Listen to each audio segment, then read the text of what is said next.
Every year, Birthright sends 50,000 young Jews on 10-day, all-expenses-paid trips to Israel that they claim are apolitical. But my experience taught me that, in fact, Birthright has an explicitly right-wing political agenda.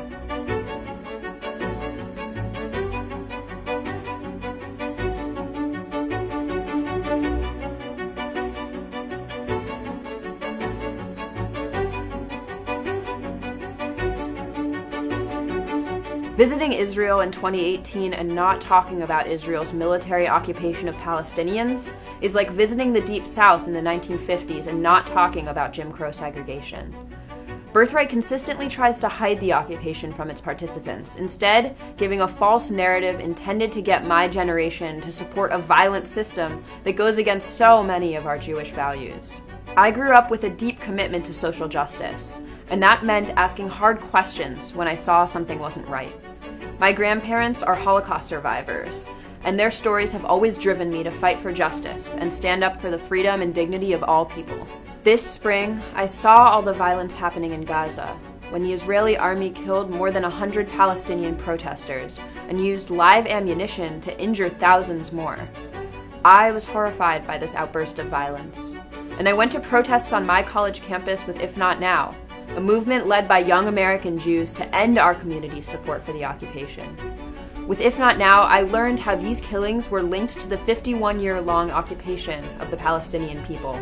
To try to better understand what was going on in Israel-Palestine and to see the place firsthand, I decided to sign up for a Birthright Israel trip. When I got there, I saw immediately that Birthright was giving a one-sided story that actually supports the Israeli occupation. They handed out maps without the West Bank on them, and in fact, they have a formal policy of not allowing Palestinians to speak to their tours. The truth is, Birthright pushes this pro-occupation agenda because it's mostly funded by the Israeli government and by right-wing American donors. Sheldon Adelson, a right-wing billionaire who has given millions to Donald Trump, has also contributed at least $200 million to Birthright itself. This is not a coincidence. They know that if they showed us what's really happening in Israel, my generation would want to be on the right side of history and join the growing movement taking meaningful action to end the occupation. From day one, it was clear to me that the other people on my trip wanted to know more about the occupation and hear directly from Palestinians, but our itinerary purposefully left this out, using the Israeli government's talking points instead of the truth when talking about the conflict. I made a choice. 7 other Birthright participants and I decided that instead of taking part in Birthright's pro-occupation agenda, we would leave the trip to meet with Palestinians living under occupation every day.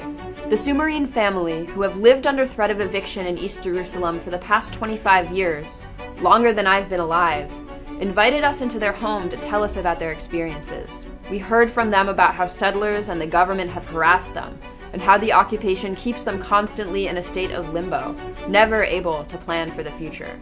We deserve the truth. The occupation is a daily nightmare, and Birthright, while claiming to be apolitical, is supporting and upholding that violent system that denies Palestinians freedom and dignity. Our generation deserves better than Birthright.